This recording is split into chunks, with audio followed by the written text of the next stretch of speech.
Magandang araw po sa inyong lahat.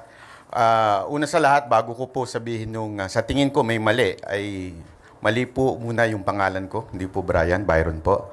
Pangalawang sa tingin kong mali ay yung tanong na kung sino ang dapat mas paniwalaan. Ang mainstream media ba o ang mga influencer? Siguro mas magandang sabihin natin o itanong natin kung ano yung sinasabi. Hindi kung sino yung nagsabi.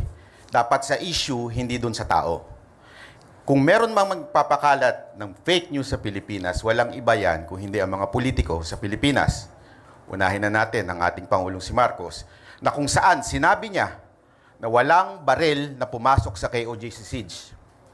Kitang-kita po sa social media, naka-live ang mga vloggers doon, may baril ang mga pulis na pumasok doon. Ako po, naandun, nakita ko ng aking mata na may dalang mahabang baril si Torre. Ang tanong ay ito, bakit ni isang mainstream media walang pumuna sa maling ito? Alam niyo ang sagot? Simple lang. Sabi nga ni Sir Verhel, organisado ang mainstream media. Organisadong hindi sila pwedeng magsalita kung walang utos galing sa taas. Salamat po.